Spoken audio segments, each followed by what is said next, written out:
The EU continues to reduce its economic dependence on Russia. Higher tariffs are expected to be applied to fertilizers and some agricultural products. The regulation also aims to reduce Russia's economic revenues, but can lead to rising food prices in the EU, which is a concern for farmers. A dilemma that we will discuss in this week's EU Decoded. The tariffs will apply to products from Russia and its neighboring ally Belarus, which has facilitated the military action against Ukraine. Russia supplies 25% of the EU's nitrogen fertilizers, worth 1.3 billion euros per year.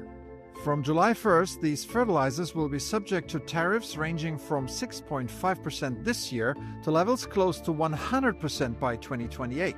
In addition, 50% tariffs will be imposed on agri-food products from both countries, such as meat, dairy, fruit, and vegetables. European fertilizer producers are happy to have a bigger market share.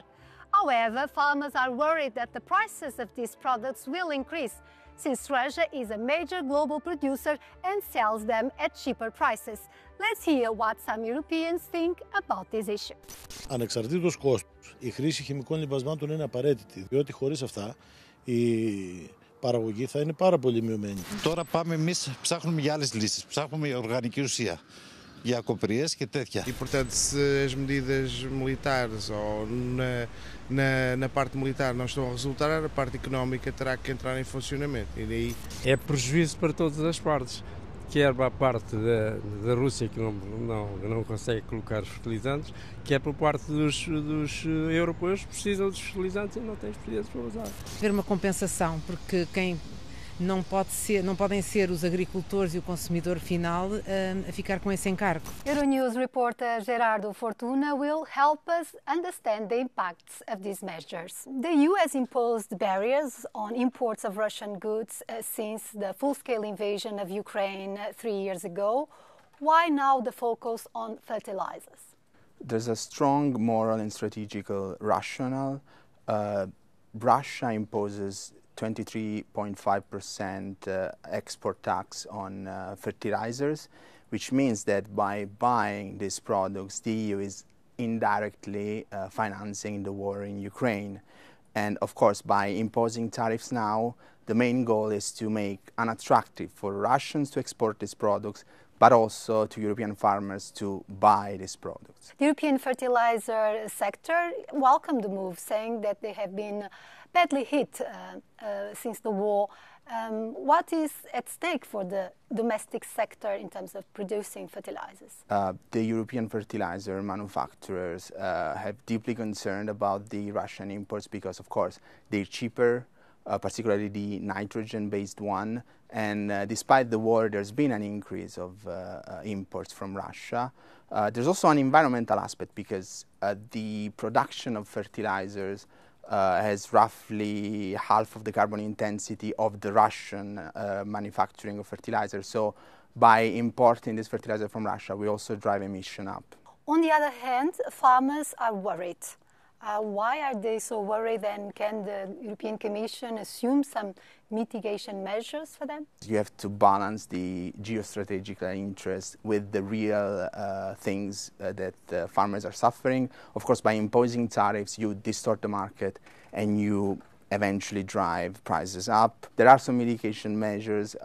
At the moment, they're not considered good enough by European farmers to cope with the expected increase of prices.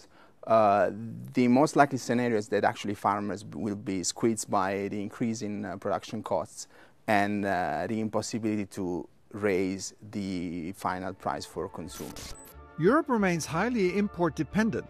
For nitrogen fertilizers, imports accounts for 32% of demand. To reduce the risk of price spikes, the EU could reduce tariffs on other fertilizer suppliers, such as the US and countries in North Africa and Central Asia. Finally, the tariffs will not affect the transit of fertilizers and agri-food exports from Russia and Belarus to third countries in order to avoid disruption of supplies, especially to developing countries.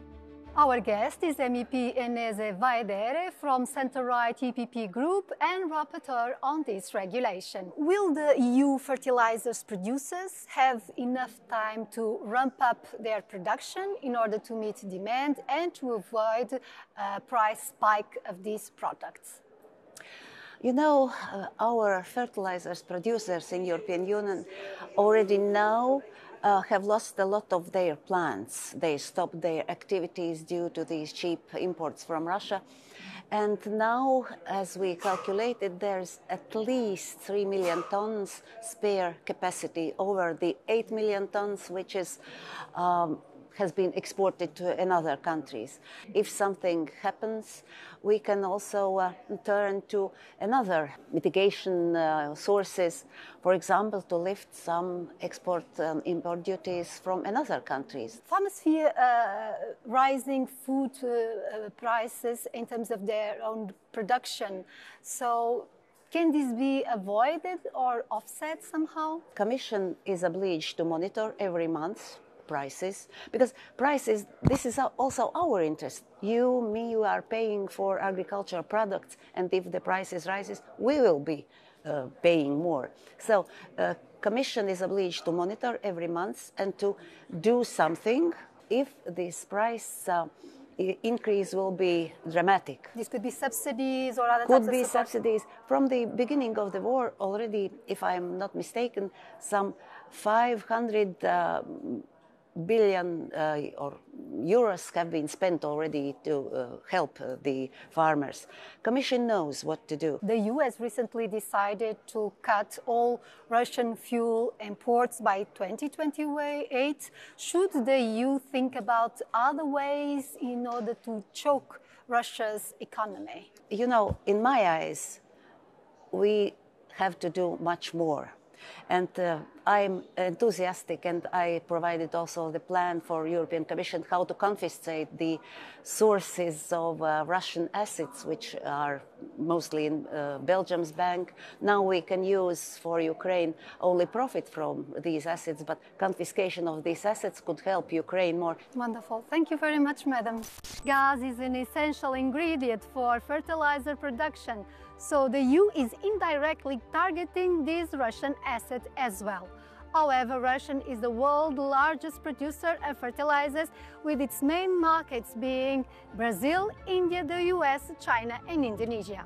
Even so, for the EU, these are not only economic imperatives, but also ethical ones, given the war in Ukraine.